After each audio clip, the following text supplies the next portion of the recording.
উত্তর কোরিয়ার সঙ্গে যে কোনো সময় যুদ্ধে জড়িয়ে যেতে পারে যুক্তরাষ্ট্র। এর মধ্যে উত্তর কোরিয়া অভিমুখে যুক্তরাষ্ট্রের রণতরী মোতায়েন করেছে।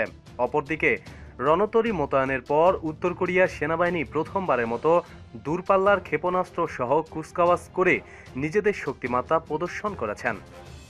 এমন প্রেক্ষাপটে উত্তর কোরিয়া ঘিরে বেশ যুদ্ধ ভাব বিরাজ করছে। তবে উত্তর কোরিয়া ও যুক্তরাষ্ট্রের মধ্যকার সমস্যার সমাধান খুঁজতে আলোচনার আহ্বান জানিয়েছে চীন রাশিয়া। যুদ্ধ এড়াতে দেশ দুটির মধ্যে আলোচনার পরিবেশ তৈরির চেষ্টা করছে বেজিং। উত্তর কোরিয়ার সঙ্গে যে কোনো সময় সংঘাত বাধতে পারে আশঙ্কা প্রকাশ করে চীনের পররাষ্ট্রমন্ত্রী ওয়াং ই বলেন, যুদ্ধ বাধলে কেউ জিতবে না, সবাই বিষয়টি অনুধাবন করা উচিত। চীনের আশঙ্কা, উত্তর কোরিয়ার সঙ্গে যুক্তরাষ্ট্রের দ্বন্দ্ব বাড়লে তাদের সীমান্তবর্তী অঞ্চল হুমকির মুখে পড়বে। চীনা পররাষ্ট্রমন্ত্রী বলেন, আমি মনে করি এই পরিস্থিতিতে সংশ্লিষ্ট সবার সতর্ক হওয়া উচিত। তিনি আরও বলেন, কথায় বা আচরণে একে অন্যকে হুমকি দেওয়া এবং চটানো থেকে বিরত থাকতে সব পক্ষের প্রতি আহ্বান জানাচ্ছি, যাতে পরিস্থিতি নিয়ন্ত্রণের বাইরে চলে না যায়। অপরদিকে এমন পরিস্থিতিতে উত্তেজনায় জড়িত সবাইকে ধৈর্য ধরার পাশাপাশি যে কোনো ধরনের উস্কানিমূলক পদক্ষেপ থেকে বিরত থাকার আহ্বান জানিয়েছে রাশিয়া। উত্তর কোরিয়া ও আমেরিকার মধ্যে সামরিক সংঘাতের আশঙ্কা দেখা দেওয়ার খবরের পর এ আহ্বান জানানো হয়।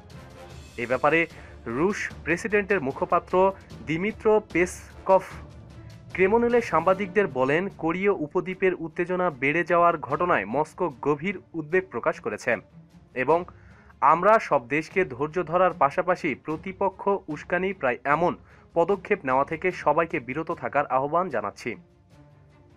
এদিকে মার্কিন ভাইস প্রেসিডেন্ট মাইক পেন্স 10 দিনের বিশেষ সফরে এশিয়া আসার ঘোষণা দিয়েছে। উত্তর কোরিয়ার একের পর এক পরমাণু পরীক্ষায় উদ্বিগ্ন আমেরিকা। এই প্রসঙ্গে মার্কিন প্রেসিডেন্ট ডোনাল্ড ট্রাম্প বলেন, উত্তর কোরিয়া তার দেশের জন্য সমস্যা তৈরি করছে এবং এর সমাধান করতে হবে। তাছাড়া কোরিয়াকে ঠেকাতে যে কোনো কিছু করবে বলে জানিয়েছে ট্রাম্প। তারই অংশ হিসাবে কোরীয় দ্বীপে একটি বিশাল বিমান বাহিনী রণতরী সহ একটি স্ট্রাইক গ্রুপ পাঠিয়েছে আমেরিকা। এমনকি আমেরিকা চীনকে আহ্বান জানিয়ে বলেছেন, যদি চীন নাও আসে তবে আমেরিকা নিজেই উত্তর কোরিয়াকে প্রতিহত করবে। অন্যদিকে শনিবার যুদ্ধভাবের মধ্যেই উত্তর কোরিয়া দেশটির ফাউন্ডিং ফাদার কিম টুর 105তম জন্মদিনের বিশেষ কুচকাওয়াজ থেকে মার্কিন কর্তৃপক্ষের আচরণকে সামরিক হিস্টেরিয়ার রোগ বলে উল্লেখ করেছে। পাশাপাশি এর যোগ্য জবাব দেওয়ার জন্য উত্তর কোরিয়া প্রস্তুত বলে ঘোষণা দিয়েছে।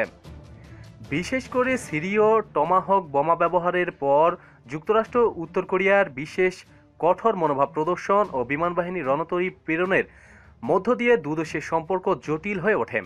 উত্তর কোরীয় রাষ্ট্রীয় বার্তা সংস্থা কেসিএনকে দেশটির সেনাবাহিনী জেনারেল স্টাফের এক মুখপাত্র জানিয়েছে, উত্তর কোরিয়ার প্রতি যুক্তরাষ্ট্রের যে কোনো ধরনের সামরিক, অর্থনৈতিক ও রাজনৈতিক কাঠামোর যোগ্য জবাব দিবে দেশটির জনগণ ও সামরিক বাহিনী। তিনি আরও বলেন, মার্কিন সামরিক বাহিনী কোনো অ্যাকশনে গেলে তার তীব্র প্রতিক্রিয়া দেখানো হবে। মার্কিনদের আচরণের নির্দয় প্রতিশোধ নেওয়া হবে বলে ঘোষণা দেন এ মুখপাত্র। তবে উত্তর কোরিয়া বলেছে, আমেরিকা ও দক্ষিণ কোরিয়ার সম্ভাব্য অগ্রাসন প্রতিহত করার জন্য এসব অস্ত্র দেশটিকে আত্মরক্ষা করতে সাহায্য করবে। নিজেদের অস্তিত্ব টিকিয়ে রাখতে আমেরিকার সঙ্গে যুদ্ধ করতে প্রস্তুত রয়েছে বলে জানিয়েছে পিয়ংইয়ং। প্রতিদিন সব খবরাখবরের জন্য সাথে থাকুন এবং সাবস্ক্রাইব করুন। ধন্যবাদ।